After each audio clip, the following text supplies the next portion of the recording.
এইখিনিতে মৈত্ৰীৰ পৰা অকণমান জানিব খুজিছোঁ আৰু জেং বিহু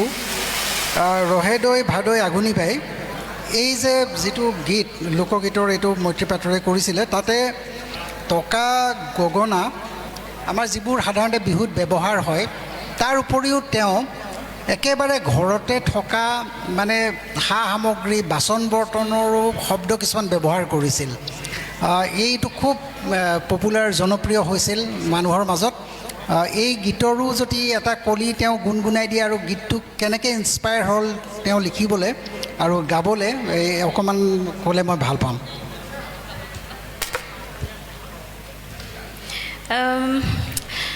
যোৱা বছৰ 2025 চনত মই তাৰ আগতে ক'ব বিচাৰিছোঁ যে মোক লোকগীতে খুব আকৰ্ষণ কৰে আগতে মই কৈছিলোঁ কথাটো আৰু বিহু লোকগীতেই আচলতে যিখিনি আমাৰ অৰিজিনেল ফৰ্ম অফ বিহু সেইখিনি লোকগীতৰ ভিতৰতে পৰে তাৰ মাজত মোক জেং বিহুৱে ক্ৰমান্বয়ে আকৰ্ষণ কৰিবলৈ ল'লে কেলৈ সৰুতে তাৰমানে আমি যিখিনি বিহু শুনো মঞ্চ বিহুৱে হ'লগৈতো আজিকালি এতিয়া নাৰায়ণপুৰৰ বাসিন্দাখিনি হয়তো অকণমান ভাগ্যৱান হ'ব চোতালে চোতালে বিহু হ'ব আমিতো গুৱাহাটীত ডাঙৰ হোৱা প্ৰায়খিনি বিহু আমি মঞ্চত শুনো সেই মঞ্চত যেতিয়া বিহু শুনিবলৈ যাওঁ চাবলৈ যাওঁ বিহু নৃত্য চাবলৈ যাওঁ তেতিয়া ঢোল পেঁপা গগনা লৈ পেলাই হুঁচৰি দলবোৰ আহে আৰু হুঁচৰি দলবিলাকৰ অনুষ্ঠানৰ মাজে মাজে খুব শুনিবলৈ মন নোযোৱা একঘেয়ামী ধৰণৰ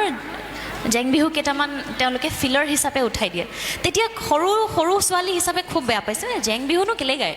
কাৰণে তাত ৰিদমটো নাই তাৰপাছত পেঁপা নাই আৰু কিবা এটা অকণমান কিবা এটা যেন নাই তাৰপাছত ডাঙৰ হ'লোঁ ডাঙৰ হৈ যেতিয়া বুজিবলৈ আৰম্ভ কৰিলোঁ আচলতে জেং বিহুনো কি আৰু জেং বিহু কিয় মহিলাখিনিয়ে গায় তেতিয়া অকণমান নিজেও খুচৰি গম পালোঁ যে গ্ৰাম্য জীৱনৰ যিখিনি নাৰী জীৱন যিটো নাৰী জীৱন তাত যিকেইটা বস্তু আহিলা উপলব্ধ আছিলে সেইখিনি লৈয়ে তেওঁলোকে কৰিছিল এই মই কৈছোঁ যে কৰাহীখন চোতাল সৰা ঝাৰুপাত ঢেঁকীটো সেই শব্দখিনিয়ে তেওঁলোকৰ জীৱনৰ গ্ৰাম্য জীৱনৰ যিটো ৰিদম সেইটো ছেট কৰিছিলে তো সেই গতিকে আৰু জেং বিহুৰ সেইকাৰণে আপুনি চাব খুব উচ্চগ্ৰামলৈ নাযায় এটা নিৰ্দিষ্ট তাৰ ধৰ্মত সি বৈ থাকে নদী এখন যেনেকৈ বৈ থাকে আৰু মই ভাবোঁ নাৰীও নদীয়ে বৈ থাকে খুব বেছি উচ্চ বাচ্য নকৰাকৈ খুব এটা গোটেই সংসাৰখন ধৰি গৈ থাকে গতিকে মোৰ জেং বিহুৰ ইনস্পিৰেশ্যনটো তাৰ পৰা আহিছিল আচলতে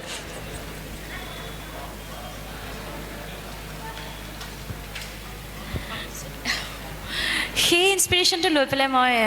যোৱা বছৰ আমাৰ আটাইৰে পৰিচিত কণ্ঠশিল্পী জুবলি বৰুৱা বা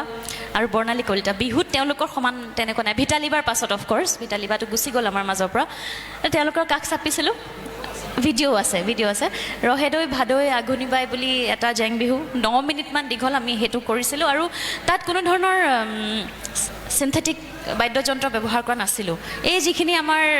থলুৱা হয় ষ্টুডিঅ'ৰ মাজত সেই জাৰণি কি বাঢ়নি পাতে লৈ যোৱা হৈছিল তাৰপিছত ঢেঁকীৰ শব্দ উৰালৰ শব্দ সেই শব্দবিলাক আমি লৈছিলোঁ মই দুষাৰী শুনাই দিম নেকি বাৰু জেং বিহু দুষাৰী শুনাই দিম নেকি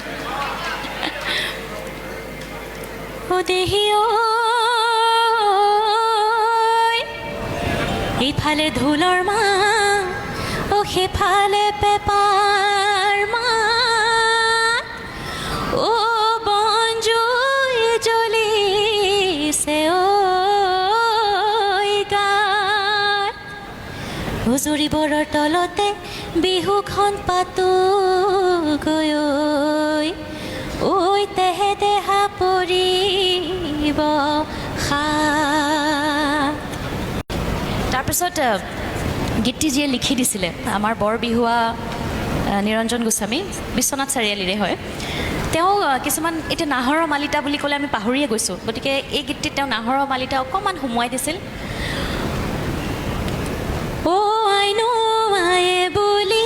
হয় হয় নাহৰে মাতিলে হয় হয় বুঢ়ী মাকৰ মুখলৈ চায়ে বুঢ়ী মাকৰ মুখলৈ চাই তাৰপিছত অ' বুঢ়ী মাকে বুলিলে হয় হয় অ' নাহৰ সোণামুৱা হয় হয় চৰু তৈ পইতা ভাত এনাইহে আইতি সৰু দৈ ৰহে দৈ শুনিনো কিবা লাগি মনেনো কিবা লাগি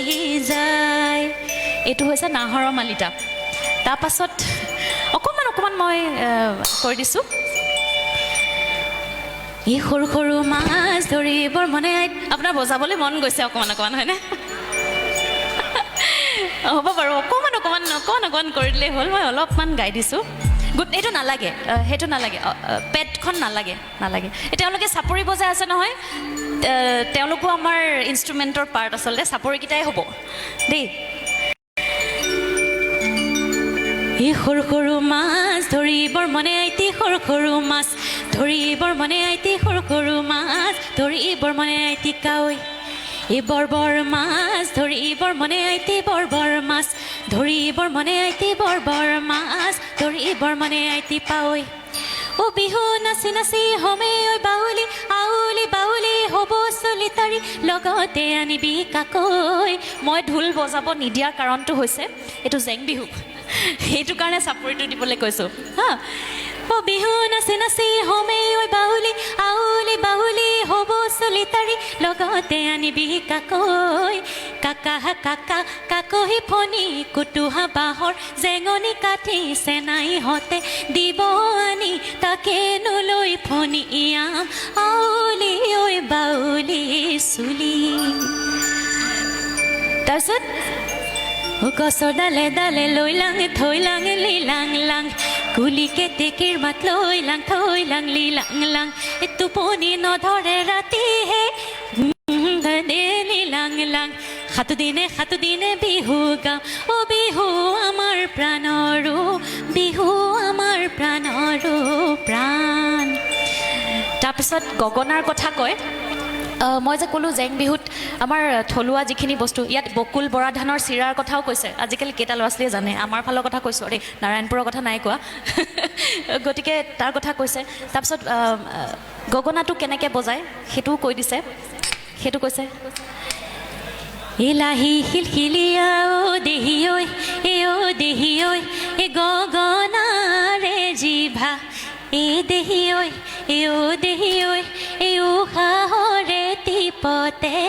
উশাহৰে টিপতে বাজে